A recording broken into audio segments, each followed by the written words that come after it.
Recording in progress.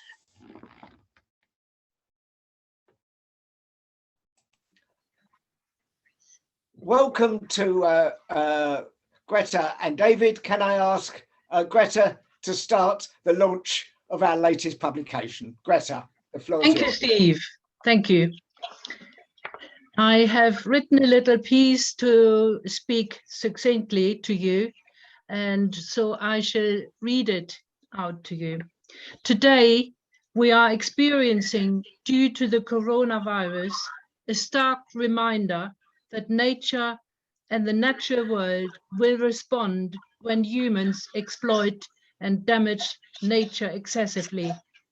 100 years ago, after the slaughter and impoverishment of World War I, Europe faced the first influenza epidemic with millions of deaths. At the same time, the determining forward-pointing events of the 20th century were the Russian Revolution in 1917 and the victory of the Red Army over Nazi Germany in 1945. Both events took place during the lives of Anna Seghers and Carlo Levy. They forged the course of their lives, and they continue to color the social and political upheavals of our times as well. Seghers, born in 1900, was 17 when the Russian Revolution took place. She did her doctorate in art history and Chinese studies in 1920, while Carlo Levy, born in 1902, completed his studies of medicine in 1924. Both decided to devote their lives to political work during the volatile situation following the war. Both used writing as their creative tool to influence political developments. Levy additionally worked as a painter.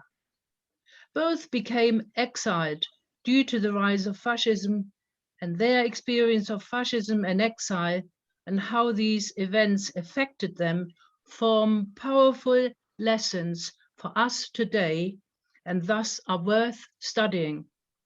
As Umberto Eco said, Ur-fascism is still around, sometimes in plain clothes. Unfortunately, we often fail to recognize it. Freedom and liberation were not gifts bestowed from above. They must be instead conceptualized as an unending task. For Levy, it was the experience of being locked down in southern Italy for over a year with starving peasants as punishment for anti-fascist activities during Mussolini's government. He was not allowed to leave the small town of Agliano. Due to further persecutions, he fled to France, only to return to Italy in 1941 and to continue his political activity. Seghers experienced the rise of fascism similarly in Germany. In 1933, she had to flee for her life and go into exile, first in the Netherlands and later in France and beyond. Any person who lives in a foreign culture will at times suffer feelings of alienation, isolation, and animosity. For the exiled writers, it was intensified by the fear for their lives, hunger, and being constantly hunted from place to place.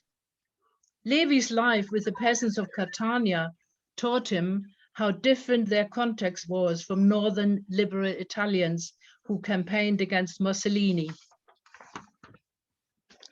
The peasants didn't even feel part of Rome.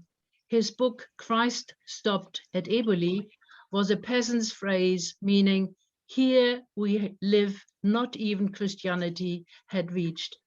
Both Seghers and Levy had films made of their most powerful stories. Seghers' The Seventh Cross, 1944, was directed by Fred Zimmerman with Spencer Tracy in the lead role. Levy's Christ Stopped at Eboli, 1979, was directed by Francesco Rosi with Gian Maria Volonté in the lead role. Throughout his life, Levy worked to bring about a socialist change in Italy. His painting stayed in the realm of socialist realism. His work as a journalist encompasses philosophical musings on what forces for the good of Italy could be garnered. His travels involved searching for progress towards a better society. One of his books is called Il futuro ha un cuore antico. The future has an ancient heart, the title of my essays. The phrase expresses his profound understanding of the need to respect the myths, stories, and cults of the ancient people to move forward to a better society. Seghers' exile took the form of fleeing from Germany once the Nazis had been put into power and living in Paris with her 2 children until the occupation. She had to flee to the south of France, but it took her until 1942 to achieve the correct visa to leave Europe. She managed to enter Mexico and lived there for 2 years. She returned to Germany after the Nazis had been defeated by the Red Army. She was a passionate storyteller, and her story writer. She was a passionate story writer. Her stories published in Germany in installments in a newspaper. Like Levy, she acknowledged and used the power of myths, fairy stories, and fables to address the issues around her. During her time in exile, she was constantly short of money, an abode, and at times food for herself and her children. Perhaps the most difficult time, however, was yet to come. Germany was not just physically destroyed, but also morally and psychologically in a state of ruin. In a letter to Helene Weigel, she admits it was easier to talk to comrades in Paris than here. Although from Mainz in the West, she settled in the East and Berlin. She experienced the drama of the country being cut in two in 1948 when the Marshall Plan was given to the West. She was yet again an exile in her own country, having difficulties to travel as the borders were tightened from both sides. She held on to her Mexican passport and was given dual citizenship to allow her to visit her children in France and visit South America, where her husband Rudy had a teaching post. Her attitude to the rapid change that was installed to secure West Germany within the capitalist orbit became a firming up of her perspective to be loyal to the East German government. This she fulfilled with great energy and a particular focus on world peace, while continuing to write short stories and novels. By the nature of her affiliation close to the GDR, she was cut off and blanked by West German publishers and media. She became a non-person for them. She endured criticism stoically and bravely and remained undeterred until her death. Anna Seghers received the Büchner Prize in Berlin in 1947. In 1949, the year that she participated in the World Peace Council Peace Conference, she became a member of the World Peace Council. In 1951, Seghers received the National Prize of the GDR, and she was elected chair of the GDR Writers' Organization. And in 1959, she received an honorary doctorate from the University of Jena. She had suffered a severe accident while living in Mexico, which affected her health and well-being until her death. Anna Seghers died in 1983. Seghers' main novels, The Seventh Cross, Transit, and The Dead Stay Young, have all been translated into English. Most of her other work consists of short stories as well as a large amount of correspondence. Christoph Wolff described her as a magician who created magic by weaving together reality and crafting it like a beautiful dream. Seghers' short story cannot be understood without an awareness of the devastating effect of the Nazis' control over culture in Germany and following their military success in all the surrounding countries they occupied. Seghers became one of the tens of thousands of writers who were forced to flee Nazi Germany after 1933. They fled first to the Netherlands, then on to France, and from there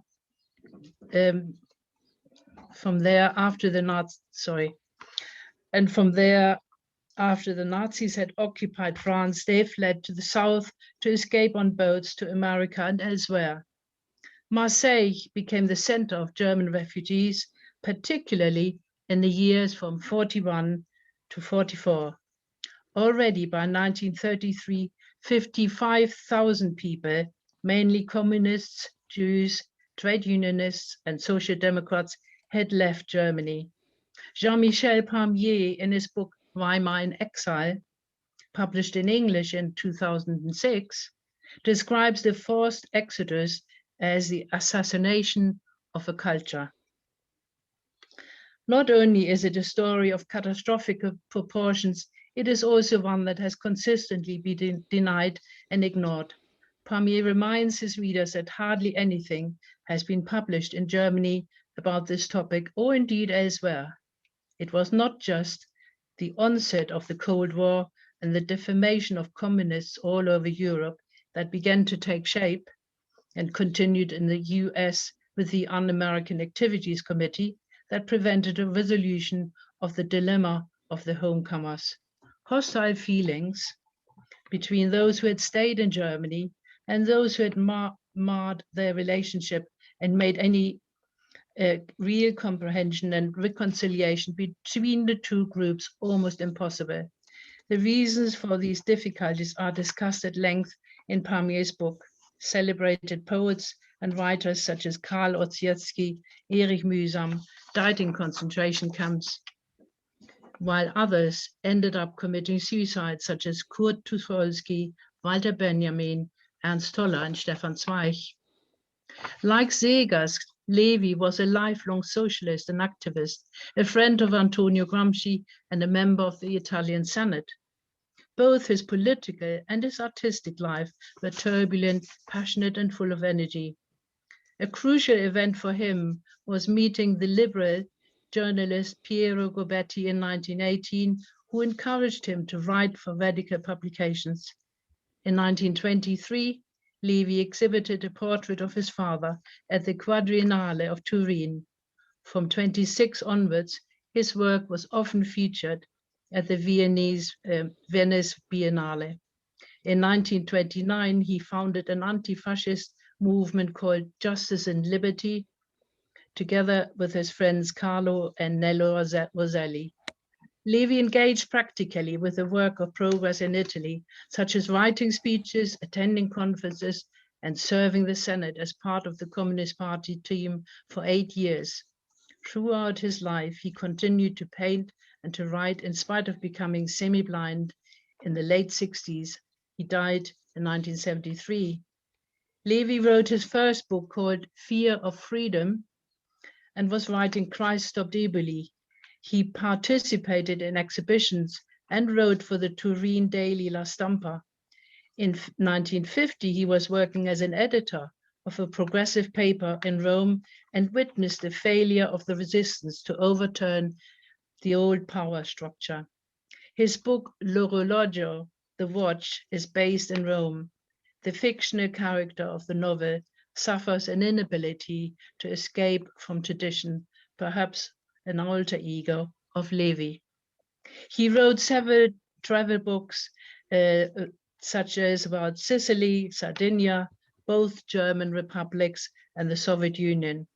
It was in the Soviet Union that he felt a new beginning had been made, reinvigorating his belief in civilization.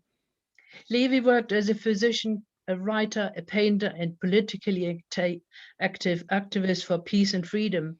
With his medical skills, he was able to help and cure many peasants during his exile in the village of Oliano. In his first novel, Christ Stopped at Eboli, the reader can share his compassionate participation in the lives amongst the poorest inhabitants of Italy. He studied their beliefs, habits, and customs. He drew and painted them. He came to see how beyond all politics, Their lives were closer to those of animals than humans through their dire poverty.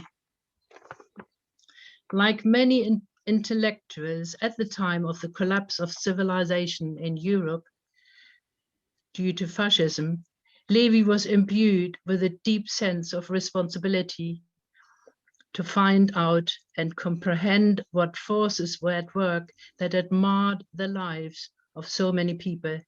Levy maintained an enduring belief in humanism and the dignity and self-respect of each human being.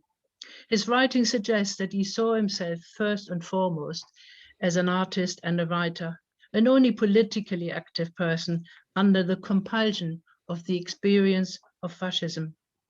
His experience of the Arlon peasants made him painfully aware of their poverty, yet he saw they were nevertheless unable to achieve a class consciousness for themselves. Marx's maxim, it is not consciousness that determines existence, but on the contrary, social existence determines consciousness. Their dire existence prevented them from being able to develop such a political consciousness. The conflicting sentiments and thoughts found in Levy's perspective pervade modernity from Nietzsche to Umberto Eco, as philosophers and political thinkers oscillate between their rationality and their emotions.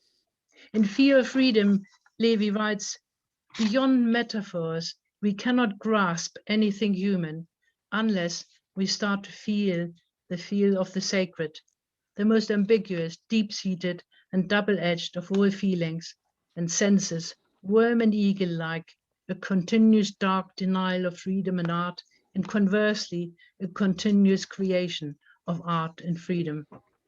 In 1947, Levy participated in the movement for peace and met Pablo Neruda and Marie Curie, amongst others. During the immediate post-war period, 45-46, he worked in Rome as the director of the newspaper L'Italia Libera. And in his novel, The Watch illustrates the close friendship that bound people together who worked for their ideals.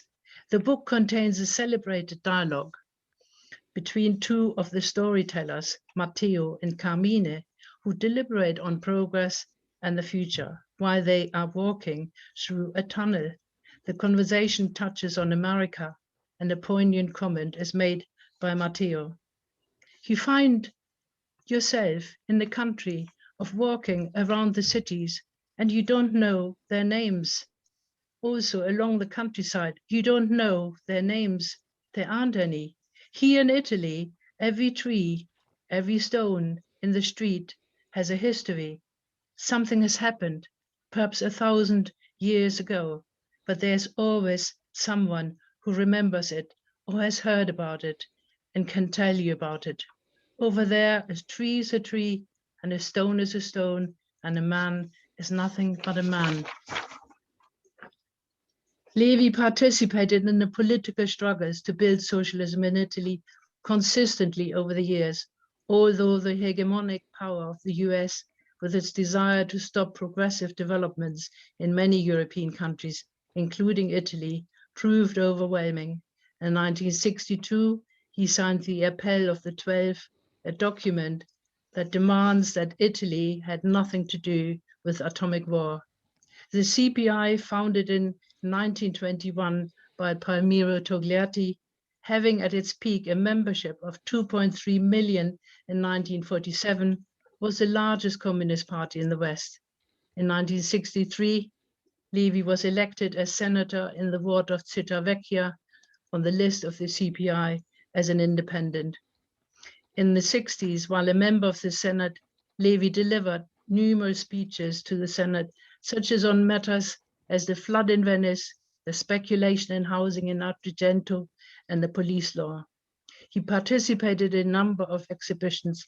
In 1965, he exhibited 46 works in the historic retrospective of The Six from Turin, the 6 artists from Turin, organized by the Galleria Civica in Turin.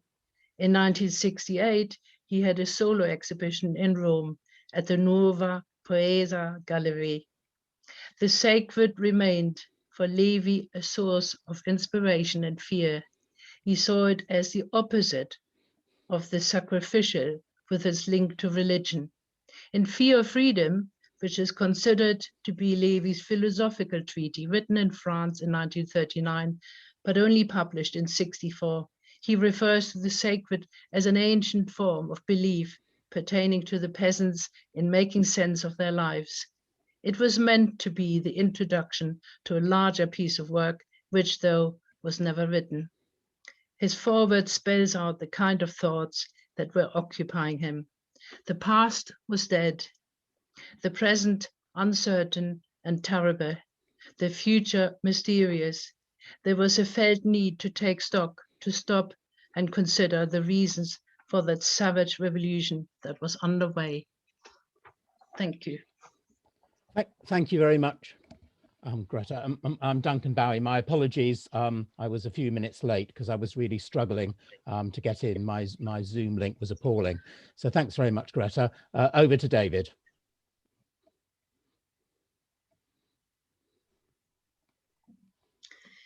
David, yeah. Thank you, Greta. That was excellent. I've got a visual presentation. If I can upload it, I was able to do that earlier. So, if you can tell me if you can, I can see it, but I can't see anything else. So, what do I have to? Right, share screen. Yeah. There we go. Is that a full screen? No. Can't see it yet. Right. So, can you see it? Yeah. Yes, we can. Yep. Yes. Fantastic. This is the first time I've done this, so please bear with. I mean, the first time I've done a visual presentation online, so I'm a novice at this. So I put this together a few days ago, and I'll use this as an aid as I'm speaking. Edgell Rickword, English poet and communist. Dates there, 1898 to 1982. I propose to speak about him as a literary critic and editor, rather than as mainly as a communist editor of Left Review and Our Time. I'm not going to touch much on those because I think quite a lot has already been written about it, and I think his most influential as a formative influence on people like F.R. Leavis, Cambridge literary critic, and the shaping of how literature was taught in and understood in English universities for probably 30 or 40 years, and it's been neglected for decades. The last major publication about Rickwood was a full-scale biography by Charles Hobday, published in 1989. Now, that's been long out of print, and I haven't really used that in the research that I've done because I didn't want to be constrained by biographical facts. And I think 30 years ago, maybe a lot more needs to be refreshed to look at him. And obviously, that's still a key text if anyone wants to know about Rickwood.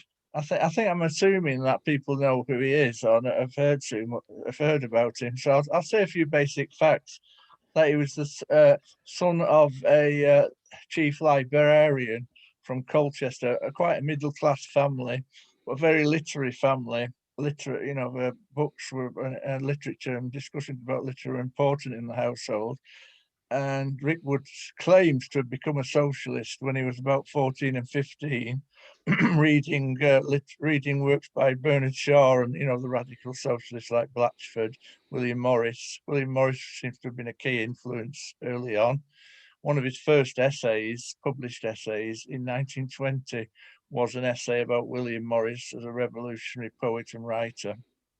And that was written well before the communist writers like Page Arnott. and A.L. Morton and later E.P. Thompson discovered William Morris. So he's a pioneer in that respect. And so I've got a much narrower focus than Rickwood as a political activist. I'm actually, this essay was inspired by a comment on my previous publication, which was called The Good Old Cause. I had someone pointed out, you've mentioned all these communist authors, but you haven't mentioned Edgell Rickword. So I'd rectify that by doing this piece of work. Although obviously I was aware of him before, having many of his books in the house here. So, but I was focusing on the historians there mainly. So Rickwood is a war poet, influenced by Siegfried Sassoon. So let's slide down. I've got the details there. In fact, I've mentioned that he was educated at the Colchester Royal Grammar School, early reading. Wartime in the trenches was the formative influence on his life. That radicalized him even further. He was injured twice on the Western Front, losing one eye, and also suffered other respiratory problems, obviously because of the involvement in the war. He was awarded the Military Cross for bravery. And having left the trenches, it's only actually, I think, 6 months or less because of his age. He wasn't in the war from 14. I think from only 1918 he was involved in the actual conflict. He was sent over to Ireland to train, and that led the Scottish poet, communist poet Hugh MacDiarmid to describe Rickwood as a member of the Black and Tans in one notorious comment, which I think he had to delete from MacDiarmid had to delete that comment from one of the books he was writing. But there was obviously some conflict there because obviously they worked together as communists on Left Review and other publications and the cultural activities of the Communist Party. So having left the war, at the end of the war, Rickwood went up to Oxford and studied French literature. He was disillusioned with the course because he wanted to study more modern French literature. So he didn't complete his course of studies, so he didn't have a degree. And but at university, he met some very important figures who were influential on him: Edmund Blunden, Robert Graves, and Siegfried Sassoon in particular. His poetry was influenced. Rickwood's poetry wasn't written in the trenches, unlike Wilfred Owen and Sassoon. He actually wrote the poetry at the end of the war, mainly in 1920 and 1921.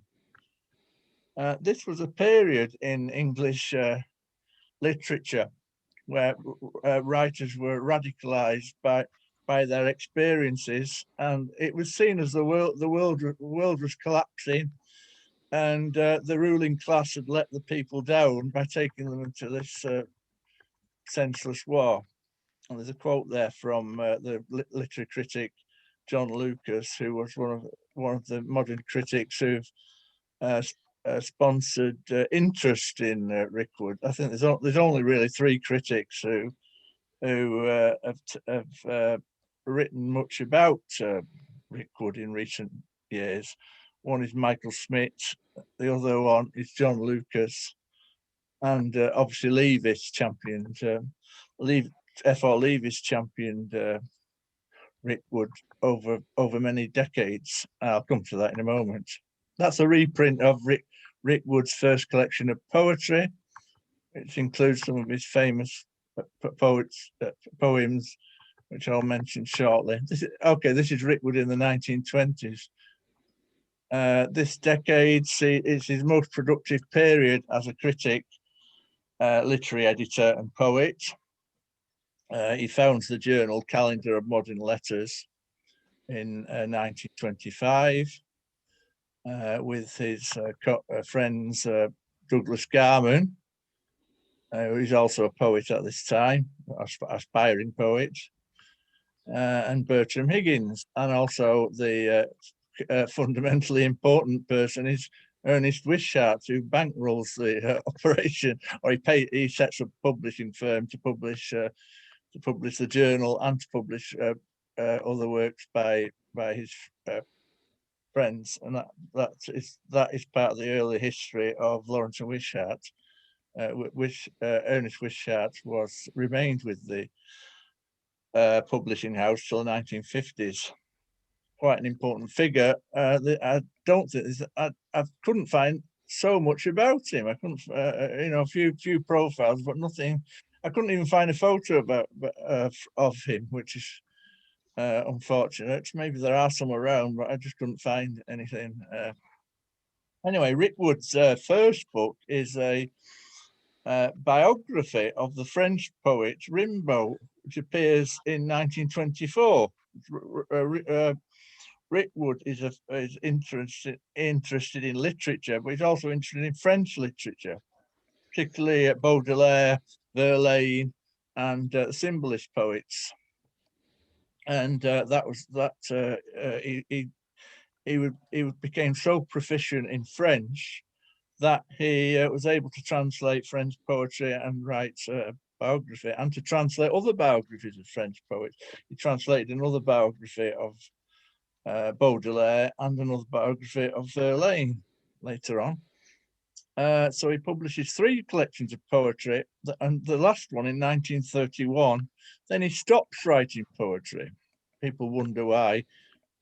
Is that because he became a communist? Now, there are communist poets, so I don't think that argument stands up really. And he didn't join the Communist Party in 1934, so he'd stopped writing poetry about 3 or 4 years before that. So, but he hadn't stopped writing, and so I don't think. I mean, critics like Valentine Cunningham and others, Julian Simmons, say that communism destroyed his talent. But if you see the things that he continued to write, that is not. I don't think that's an accurate position to take.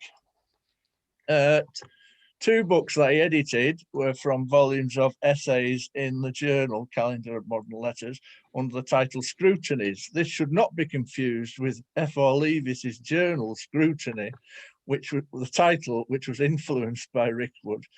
But the volume Scrutinies were critical essays of literary figures like Bernard Shaw, John Galsworthy, which was written by D.H. Lawrence.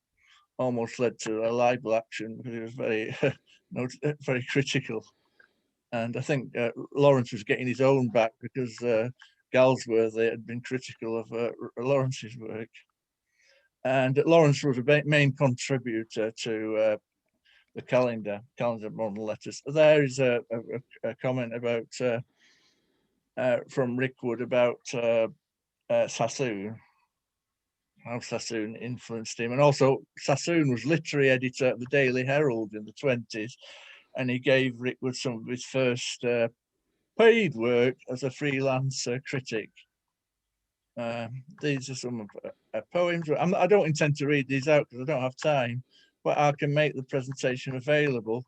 I want to go on to talk about the people who were the circle of friends who are important to Rickwood in the formation of his literary career. Jack Lindsay came on board later in the late 20s, so he wasn't actually involved in the Calendar.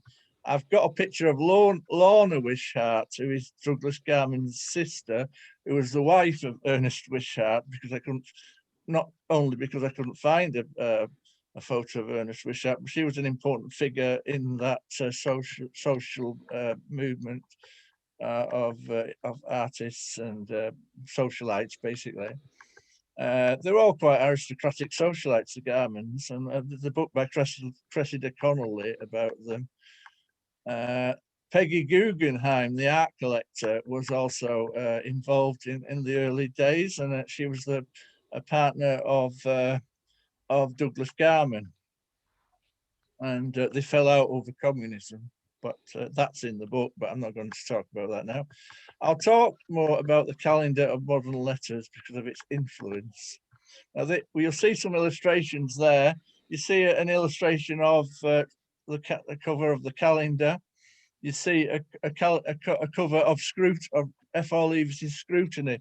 You see the similarity in the layout and that even the font, I think, is very similar. You also see the contributors. If you see that the reviews, Douglas Garman is writing in that issue of Scrutiny, and Levis was the editor, co-editor of Scrutiny, and that was founded in the early 30s after under the direct influence of the Calendar of Modern Letters, which was Rickwood's publication. Now, the Calendar of Modern Letters was one of the first books by F.R. Levis, was published by Wishart and Co. in 1933. And you see a cover of it there, which is a collection of articles from the Calendar of Modern Letters.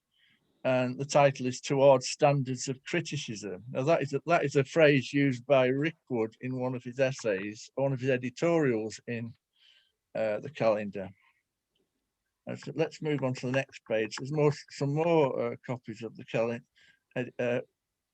covers of the calendar, and there's a picture of Levis. I'll say now about, I'll speak about I'll give a rundown of some of the contributions to the Calendar of Modern Letters. First edition, we had contributions by D.H. Lawrence, Robert Graves, Douglas Garman and Rickwood themselves. We had translations of Dostoevsky. We had poems from Siegfried Sassoon. In the second issue, we had Wyndham Lewis. We had D.H. Lawrence again. More from Douglas Garman and other writers. Volume 3, we had a series of poems by Rickwood. We had Wyndham Lewis again, D.H. Lawrence again, an essay on the recreation of poetry, which is an important essay by Rickwood. Various other issues. We have contributions from Edwin Muir, Edmund Blunden, Pirandello, a translation. We have a translation of Anton Chekhov, which because they promote Russian literature quite vigorously. And we have some contributions of translations from Soviet writers, early Soviet writers. So that is, I think this is why it is so important, as it's unlike any other literary journal at the time, which tend to be more, they tend to be more focused on only English literature, not on foreign translations. Once again, we're going to volume 3, we've got E.M. Forster. Now, these are all prominent authors. Graves again, D.H. Lawrence again, more from Chekhov, more translations from Chekhov, etc., etc. Anyway, I can make that available. Also, Rickwood is known as an editor for discovering new writing. One well-known writer who was actually only rediscovered in the 80s by Virago, a Welsh feminist writer, Dorothy Edwards, was discovered by Rickwood mainly, and she wrote 3 of her stories published in the Calendar of Modern Letters. Also, she included a profile of G.K. Chesterton, which was in the journal, and it was included as in one of Rickwood's books titled Scrutinies. And she also had a contract with Wishart and Co. to publish a collection of stories. Unfortunately, that wasn't fulfilled because she died quite young in tragic circumstances. But it was very important in promoting women writers and new writing, I said. Anyway, 1930. How much more time have I got? You can have another 10 minutes. Okay. Rickwood joins the Communist Party in 1934, so that's an important date in his career. His final poem appears in 1938, which is a response to the Spanish Civil War, so it's a satire, unlike many of his other more romantic poems and war poems. This is a direct political intervention to rally support for Spain. It's called, the title there is To the Wife of a Non-Interventionist Statesman. It's been criticised by feminist critics as a bit misogynistic, but because it focuses on the woman, you know, like it's using the theme of Lysistrata as in the modern context. But I think it's quite legitimate as a poem. And Rickwood later in the 70s, when he was interviewed, he said he thought it still worked as a poem.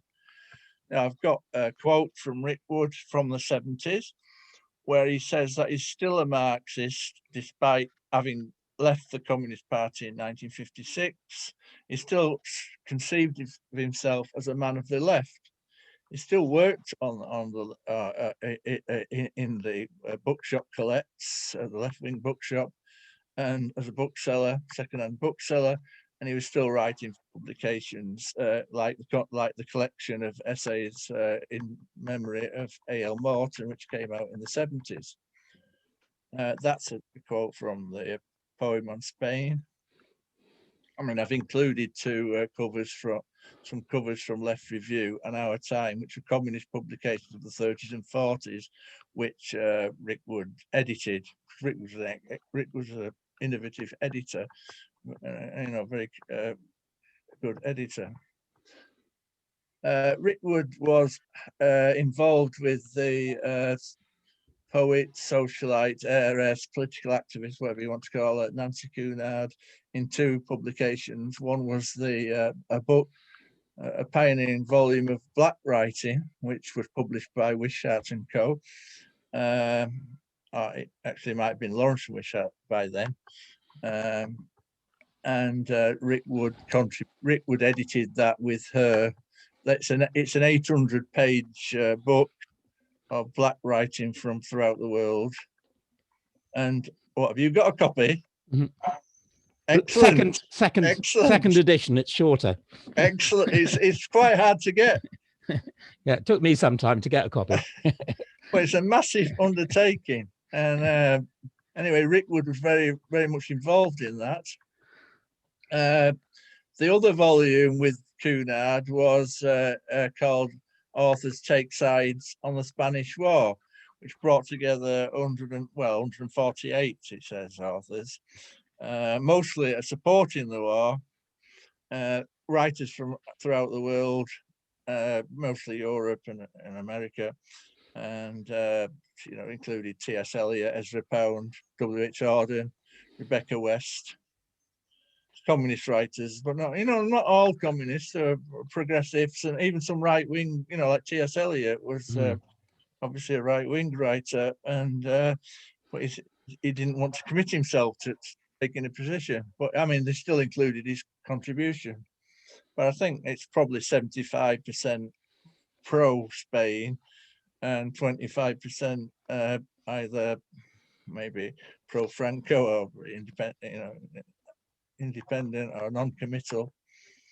Another aspect of Rickwood's work is his rediscovery of radical writing, which this is where the old previous publication came in about the English radical tradition and Rickwood's contribution to that. Key work in this respect is his essay on John Milton, which is called John Milton, Revolutionary Intellectual, which influenced Christopher Hill. As you can see, the comment from Christopher Hill from 1979, where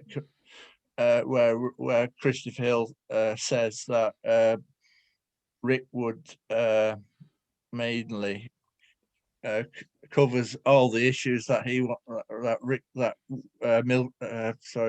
Christopher Hill writes in Milton on the English Revolution from 1977. So he said that he basically saying Rickwood's already done it in 1940. So that is still quite a it's worth reading, that essay. Another important work is Spokesman for Liberty, or Handbook of Freedom, published, co-edited with his friend, Rickwood's friend Jack Lindsay, you know, the Australian communist, well, based in England mostly, but he was Australian of origin, and the author of some 150, I think, author of 150 books, which is good going by any stretch of the imagination. Unlike Rickwood, who only managed to write a handful of books, but spent most of his time editing, Lindsay, you know, I say 150 books, which is amazing. I mean, Rickwood's volume of poetry is a very slim volume of about 100 pages, whereas Lindsay's volume of poetry is about 500 pages. I haven't examined them all in detail, which for a quality counter, but I think Lindsay's still an excellent writer, also quite neglected now. But anyway, together they produced this collection of radical historical and literary writing, which I've got up there. And it actually begins with poets. It begins with Wordsworth, and it ends with William Morris. And also before William Morris, it includes Siegfried Sassoon and Wilfred Owen, two authors who Rickwood all constantly comes back to. He's constantly coming back to the experience of the First World War and his experience in the trenches in his essays. There's the logo of Collett's Bookshop, just to remind people what it looks like on Charing Cross Road, where this is now Rickwood as a public intellectual, I've called it. There's Rickwood on the left with the Arts Minister Jenny Lee and some other authors whose names I didn't write down, but anyway, they're quite well known at the time. But I think that's at the Arts Council. This is Rickwood in the 70s. He was still writing. He writes in 1978 an essay on William Cobbett, in his contribution in honour of A.L. Morton. Most of the other contributors to that publication from Lawrence and Wishart are still members of the Communist Party. So it shows that Rickwood still has an association with the party, although he's not a member. Also, he maintains his association with the Levis group. He contributes essays to the Penguin Book of English Literature. There's an issue. It's on the early 19th century social scene, literary scene. Right, in summing up, I'll say, I'll give the reasons why Rickwood's important. He's important as an accomplished poet, of three collections of poetry, mostly war poets and romantic poet, influenced by the English tradition of John Donne and other contemporary writers like Sassoon, as I've mentioned. Several of his poems are much anthologized in First World War poetry. You can find some of them online as well. Is an influential literary critic, pioneering literary critic, and influence on Levis and Christopher Hill. So his influence on study of literature and history. He's an innovative editor, the journal Calendar of Modern Letters. As I say, it's a pioneering literary journal, and Levis calls it unique. I don't think I've got time to discuss what Levis says exactly about the Calendar of Modern Letters, but Levis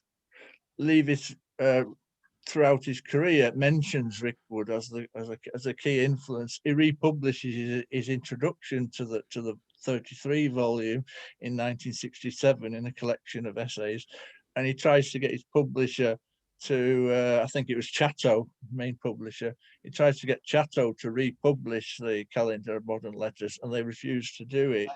But eventually, Lawrence and Wishart republished it in the 1970s, and there's a copy of the republished version, £2.75.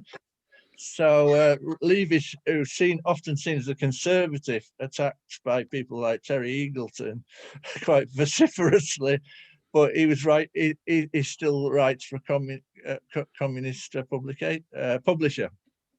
So I mean, I don't see personally, having my first degree was in English literature, I don't see Levy's as a conservative. He was certainly not. He was certainly a humanist and not interested in religion, unlike people like T.S. Eliot and C.S. Lewis. You know, some rival critical schools of the time were more religious focused, and I think Levy's attention to the literary text rather than to focus on peripheral matters or biographical matters I think it's still a good training for life to actually look at the words on the page.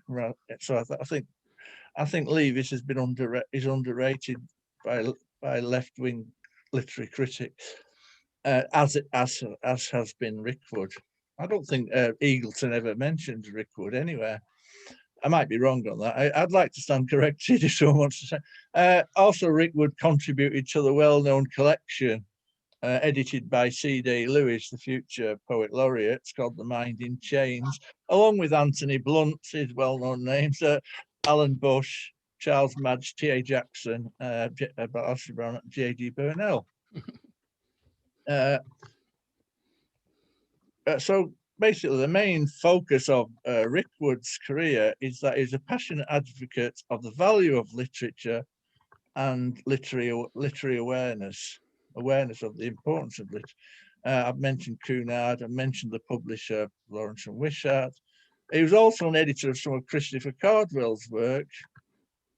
He's an important proponent of French literature, including the Marquis de Sade. I think he's the first English writer of the modern era to write a serious essay about the writing of Marquis de Sade. I won't say anything more about that, but that's an essay that's still worth reading. He produced important works, extended essays on William Wordsworth, Cobbett, and other radical writers. And there is some further reading which you can find online. You can find his poetry online. You can find an interview online. You can actually find the full edition contents of the calendar. It doesn't actually give the essays, but it does give the contents list. And Levy's collection, selection towards standards of criticism, is actually available. I think you actually have to subscribe to that, but it's easy to get hold of if you have a mind to. And I think Charles Hobsbawm, so I'll sign off with Rickwood's signature. I thought. Okay, thanks very much, David. That's where I'll draw it to a close. Okay, thanks, David. Right, time for comments and questions. You can either do this by putting your hand up on the reactions or waving, or send a message in chat. 3 alternative ways of. I can't see anybody with a hand up yet, and Steve Cushion had a question, so Steve first as a reward for chairing it because I was late. Thank you. For Greta, you say that Carlo Levi spoke of the lack of political consciousness amongst the peasants. The expression "closer to animals" came up in your talk. And this seems very different from the picture painted by Ignazio Silone in Contamara, by Bertolucci in the film 1900. Who was right? Well, actually, David, if you go out of the chair, then we can see everybody. That would help, yeah. Yeah. If you, go out of chair. Okay. Well, I would say we don't have to say one is right and the other one is wrong. They are different perspectives on a very difficult issue. The key issue, as far as I can see, is that, oh, what's happening now? We can still hear you. Yeah, the key issue is that these peasants, where they didn't have a consciousness for themselves, of themselves, as Marx would suggest, a consciousness where you become conscious as a class. And he says quite clearly, and this is based on, it's obviously very intense experiences, long talks with the peasants and their experience of their own lives. They were not like feeling a loyalty, a solidarity with each other. They was very much at war with each other. They were talking, badly of each other. The women were treated badly. They were fighting for their lives like wild animals. And I would beg you to see, though, that he doesn't mean to put them down, because you cannot put people down calling them animals. Animals are marvelous and powerful creatures, as far as Levi is concerned, as far as I am concerned. It's not a put down.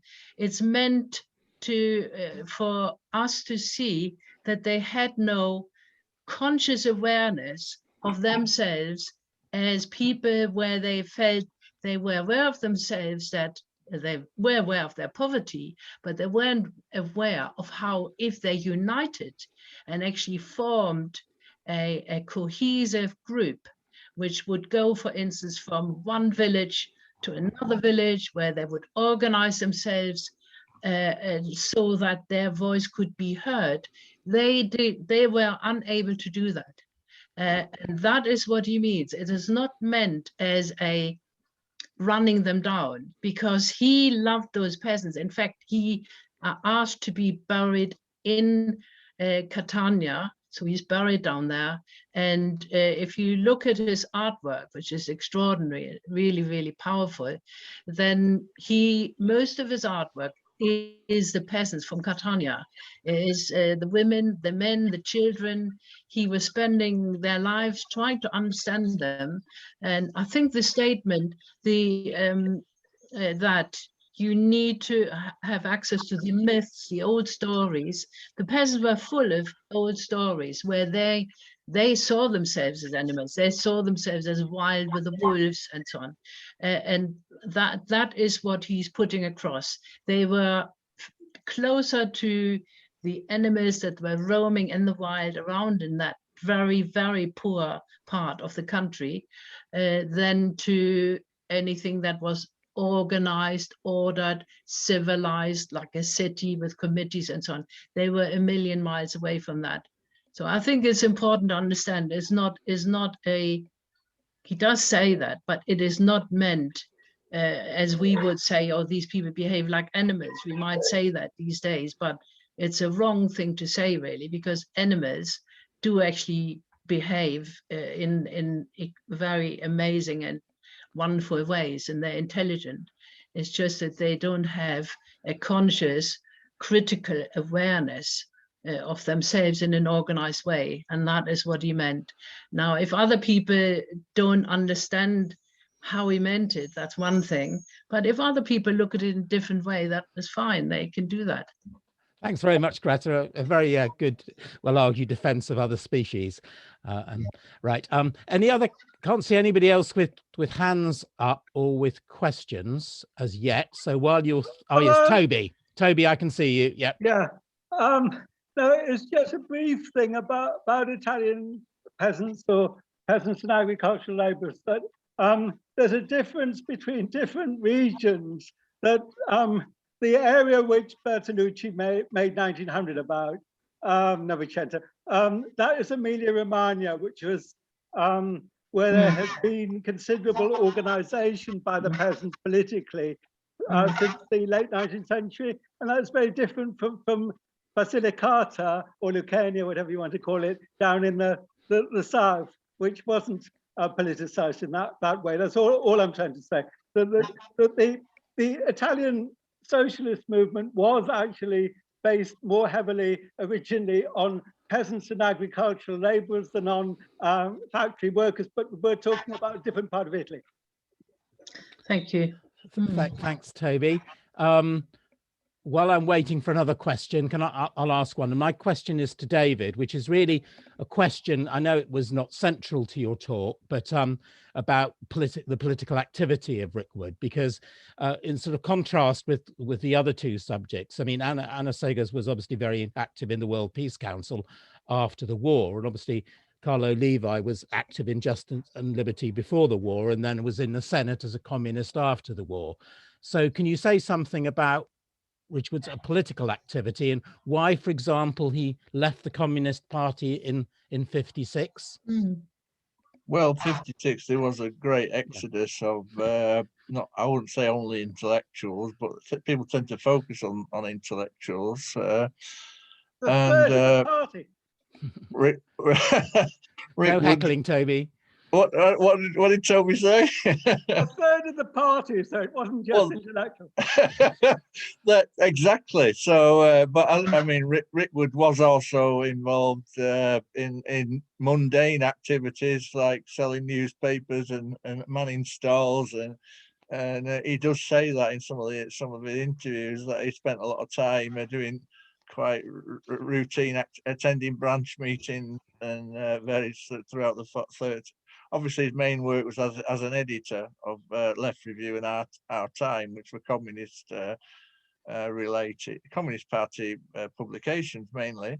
I think officially they were Communist Party publications. So that was his main focus. And apart from the general political work which members did, which were, I said, attending branch meetings, discussing various issues. He said that in one interview, he says he read every book that was published on Marxism, especially on culture and literature. But he said he didn't really grasp the economics too well. I think that's a common statement from intellectuals. Well, he left in 56, as many did, but he didn't depart from the left. As I say, he continued to work for Collett's. He contributed to the Morton volume. I mean, he had two careers, because one was as a literary critic, which and also a political activist. Yeah, I mean, my question really was, did he leave over Hungary, but also was he involved in the Communist Party cultural policy? For example, was he on the Communist Party literary committee with Edward Upward and others? He was he was friendly with Edward Upward. That's quite correct. Yeah, obviously Edward Upward. I think Edward Upward left earlier. I believe so. I believe Edward Upward left when the British Road was. That's correct. On the basis that the party wasn't Stalinist enough. Oh, it was. It became too revisionist. Yeah. I don't think ever. I actually met Edward Upward at one in the 80s. I went to the Isle of Wight to interview him, and he didn't describe himself as a Stalinist, but he's still a Morning Star reader in the 1980s. Upward. I'm not sure about. I mean, Rickwood died in 82, so but I think some people, one of our members sent me a comment saying that he'd met Rickwood, and it was very kind of, approachable kind of person, friendly kind of, not a hardline Stalinist. I don't think he ever called himself a Stalinist. Okay, any comments or questions from others? I see Francis has put a comment in about our economists, not intellectuals. What about literary elitism here? But also there's a comment coming from John Clemo. So I don't know whether John wants to speak. I can't see that. Yeah. John. Hello. Yeah, no, I'm just wondering. I'm really interested in the discussion here. Your point, Duncan, about the sort of cultural aspect, which makes me think, instead of going from kind of Levis directly to Eagleton, we were bypassing Raymond Williams. And so I'm just thinking that you know, if Rickwood is sticking to the tradition of Levis, I'm wondering why he didn't move or shift towards Raymond Williams, to that whole kind of cultural aspect of literary tradition, because that, or maybe I've misunderstood your comment, David Morgan, about sticking to the close study of the text, because there are opportunities, are there not, to consider a more Marxist perspective, which is social, cultural, and political, which is what Raymond Williams would ask us to do. So, for example, when he critiques, when Rickwood critiques Eliot, he is actually referring to heterogeneity within the text. So there are diverse aspects of the text that he's appreciating, even though he might not agree with where Eliot is coming from politically. So I'm just wondering what you might think about that. Well, I do mention Raymond Williams in the text. I mean, I've not found any association between Raymond Williams and Rickwood. I mean, I know Raymond Williams appreciated Levis. I mean, Williams didn't reject Levis entirely. He developed, you know, he began as a literary critic, then he became more of a cultural critic.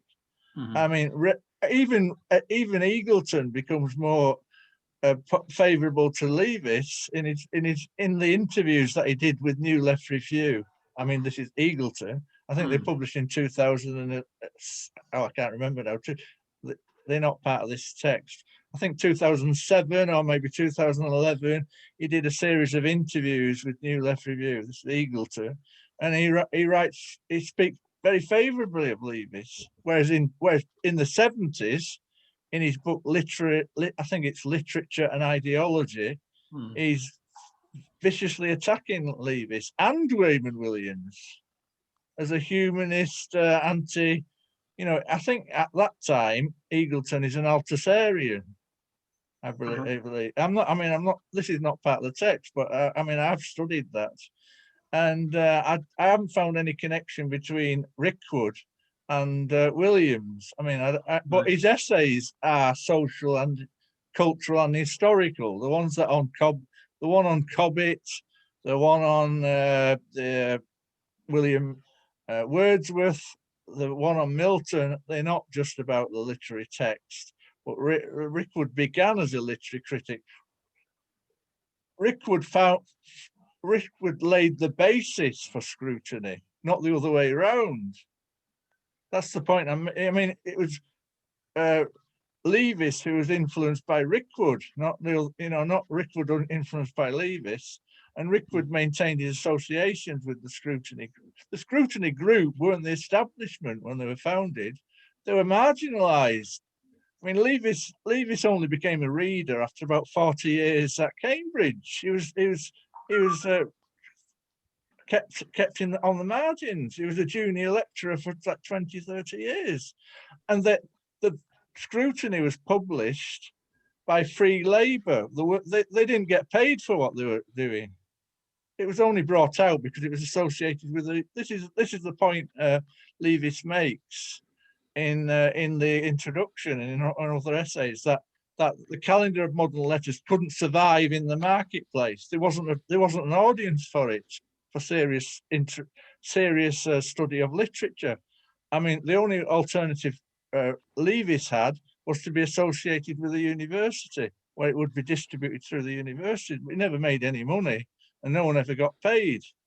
I mean, Rickwood got paid from Daily Herald, TLS, etc. You know, in his freelance work. But I mean, Ernest Wishart was quite wealthy, bankrolled the calendar of modern letters, but only for 2 years, and it still couldn't survive in the marketplace. Although Lawrence and Wishart has survived, Wishart and Co., which was founded in I think 24, 25. It merged with Lawrence and Wishart in 35, and it still exists today.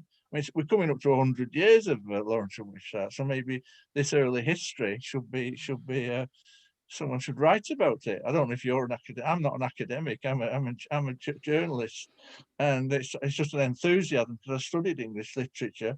I mean, Raymond Williams was the most influence on my outlook, actually. I mean, I've read all Raymond Williams's work. I mean, the most important one for me was the Country and the City. That's really a pioneering green, it's green consciousness, and everything's in there about deindustrialization, but industrialization and deindustrialization.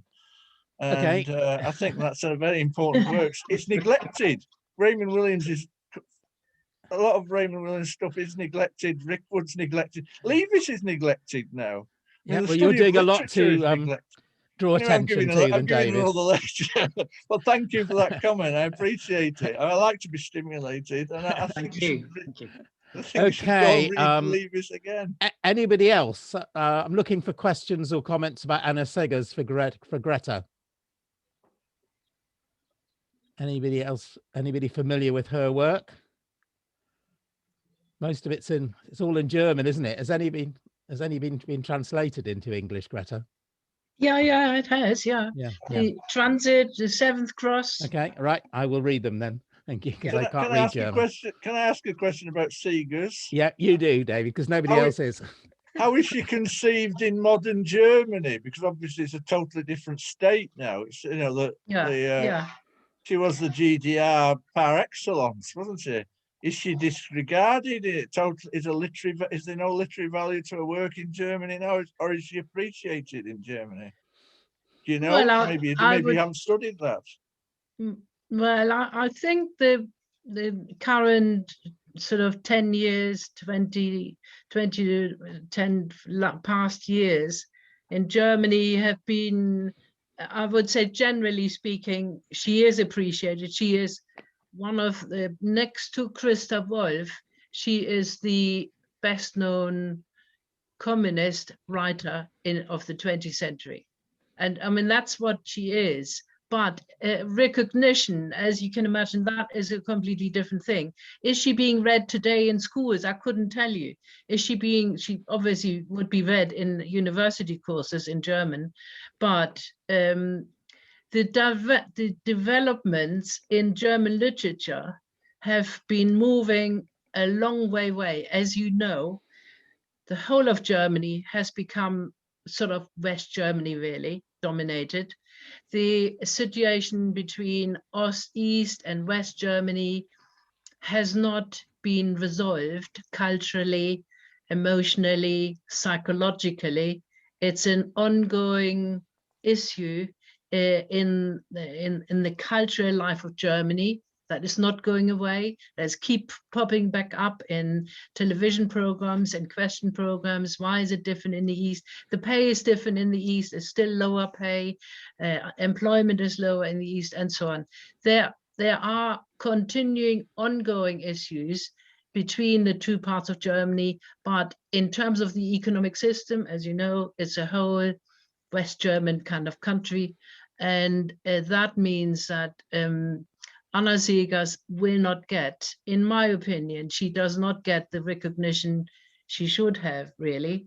But how she is understood and read in schools and universities, unfortunately, I have not looked that up, and I'm not familiar with that. Okay, thank you. Okay, I'm looking for other questions. Otherwise, I'm going to ask another one.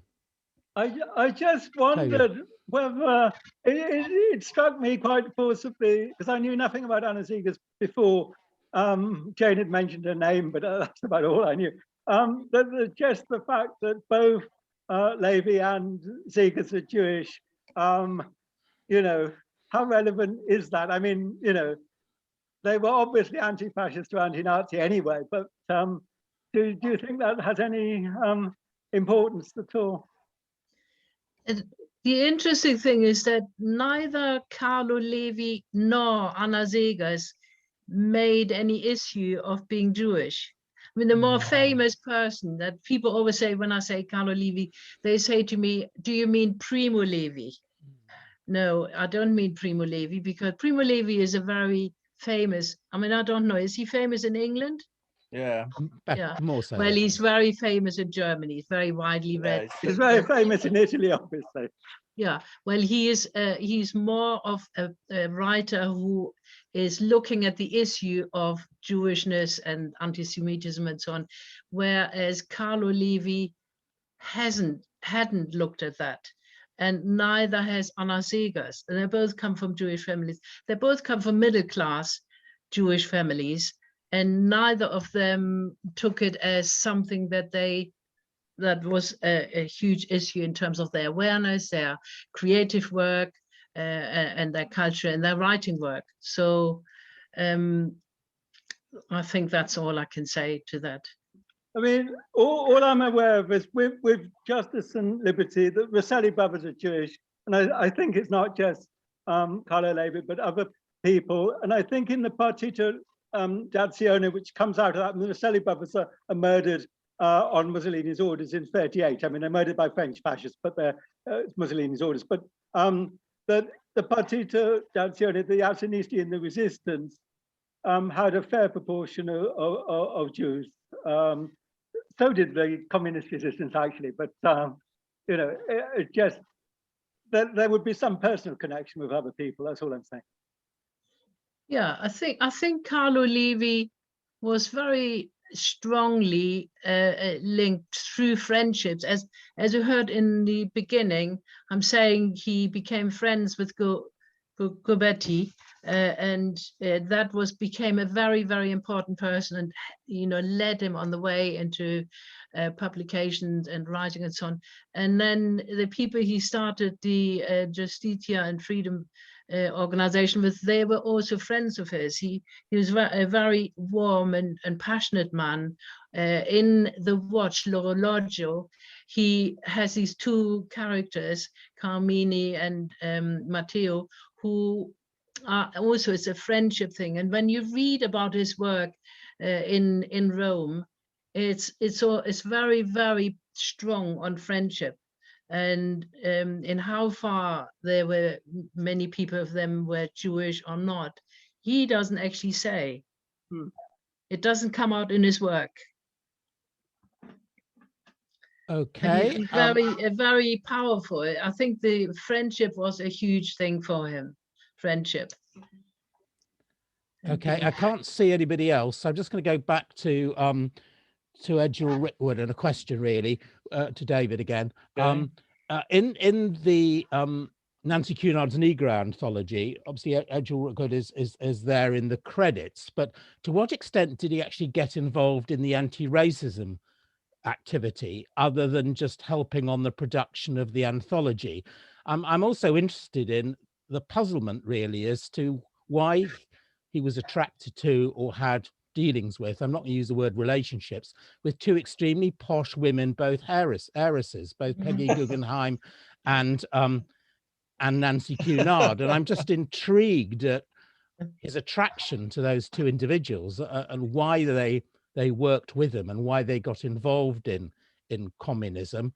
And clearly those relationships didn't continue because obviously in the end of his life, he was, working in a secondhand bookshop and obviously not inherited any of their money as a result of his activity.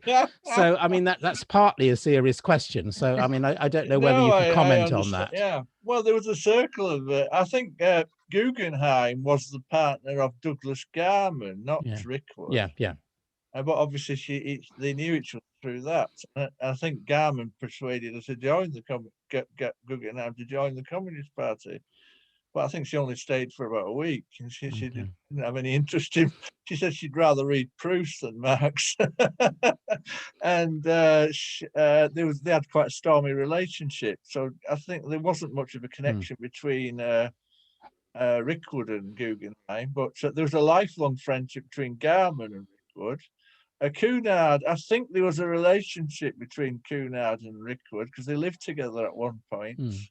But she also had kind of what you'd say. She also had relationships with other people at the same time. What's the word for it? You know, she was a serial Polygamous. Polygamous. She wasn't much. So I don't know how deep their relationship was on that level. I've not delved into it. Maybe it's in the book Hobday. I don't remember. But Rickword first encountered Cunard in the 20s when she wrote poetry and he reviewed her poetry, and he was not very entirely favourable about her poetry, but he was kind of so. But he did help her edit that book, and there is a contribution from him in there called Slavery Papers, I think it's called. And so he was active as an anti-racist, obviously because of Spain. He was involved with her over Spain, and he went to Spain on a delegation with Sylvia Townsend-Warner, Stephen Spender, and Valentine Ackland. And then he makes a comment that Spender was only looking for his boyfriend. And I mean, that's probably true, isn't it? Spender's commitment to Marxism wasn't very deep, was it? Did he write anything as a Marxist? I don't think he did. Well, he wrote a critique of communism in his later life, didn't he? Quite soon he left.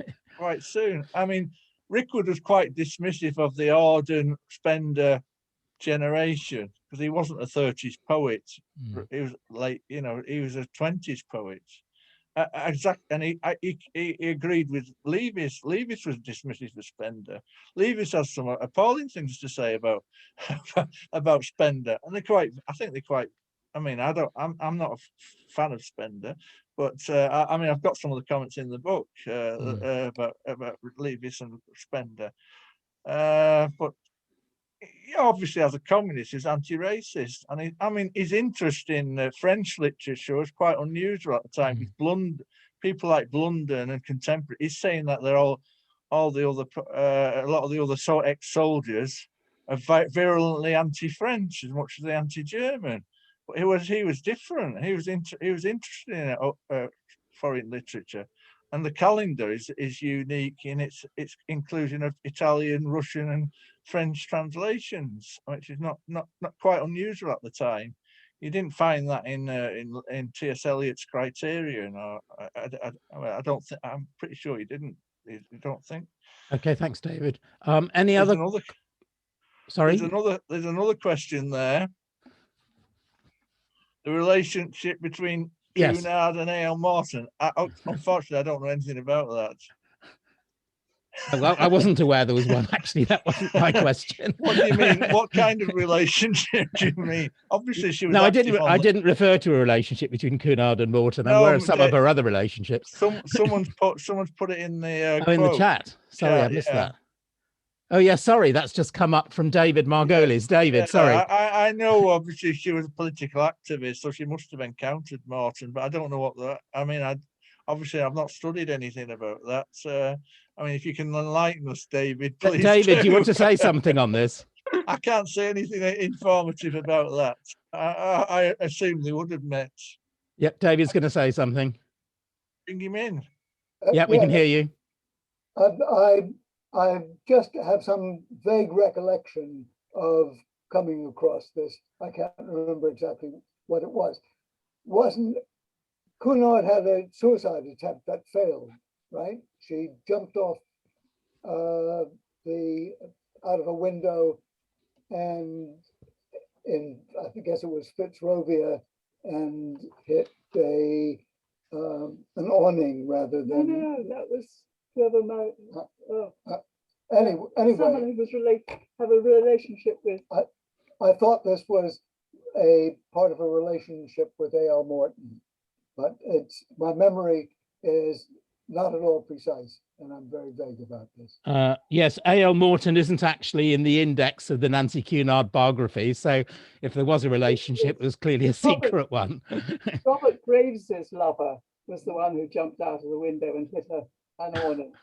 Okay, that's useful to know. Yeah, I did use a biography of Cunard when I was writing this essay, and I didn't come across any a connection between Morton and Cunard, but I might go back and look at the actual substance of it.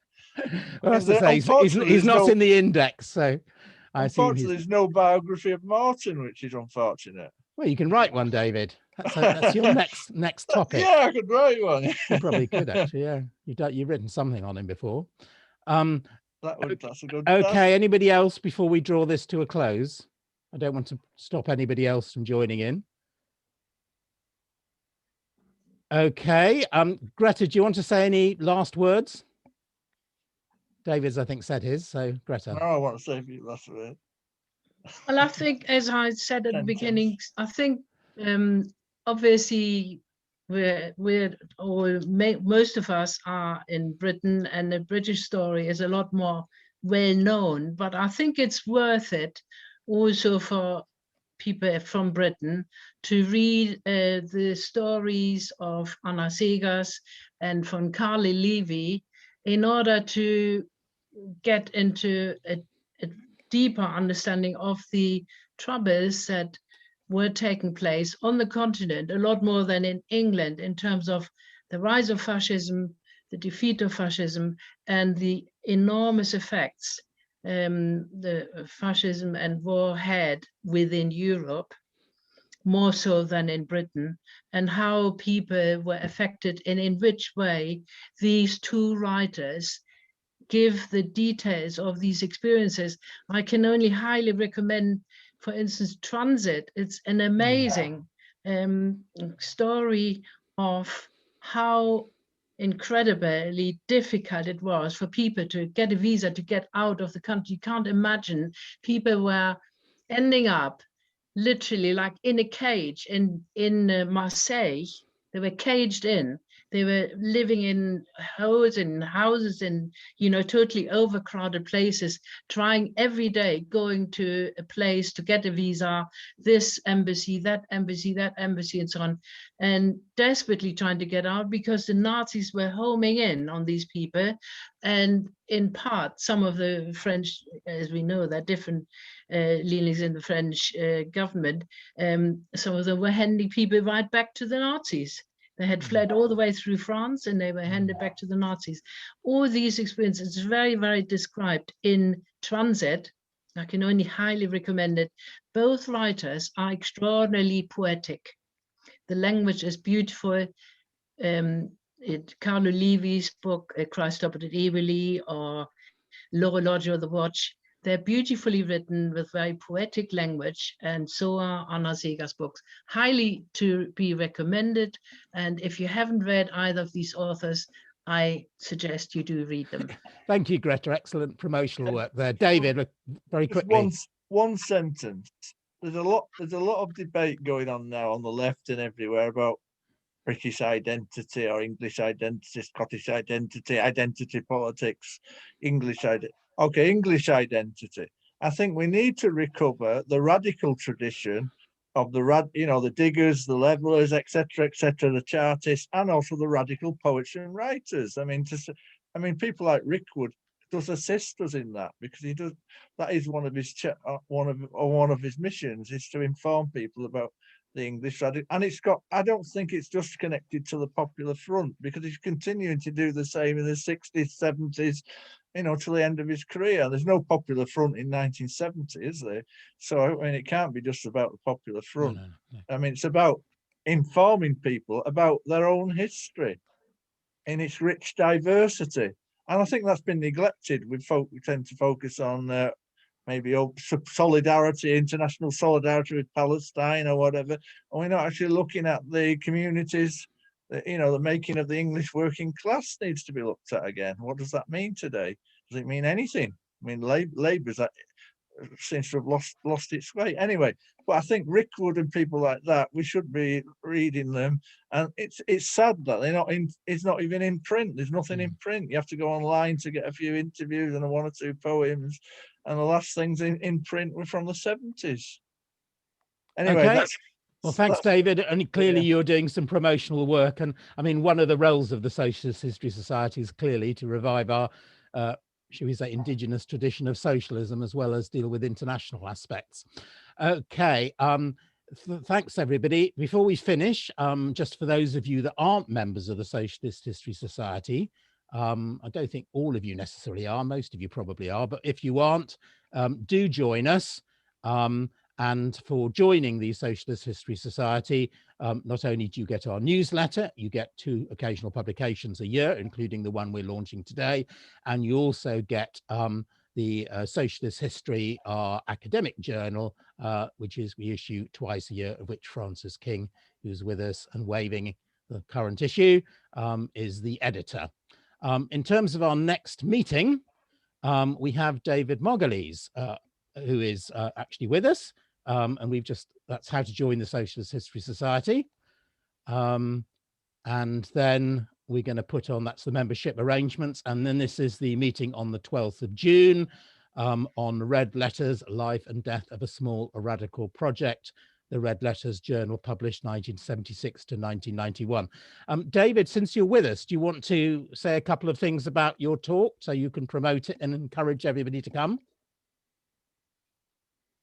I'm going to consider not just the progress of the journal, but what's I think most interesting is why it died, and that takes us into a long discussion of what was going on at the time, the change in the British academic establishment and so on. Fascinating. Okay, thanks very much, David, and we look forward to hearing you on the 12th of June. Anybody else want to say anything before we finish? No other announcements, I think.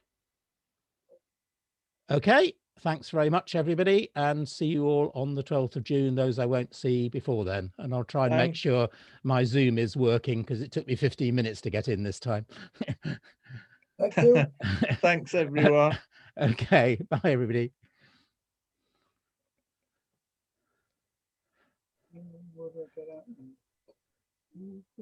Something like that. Thanks.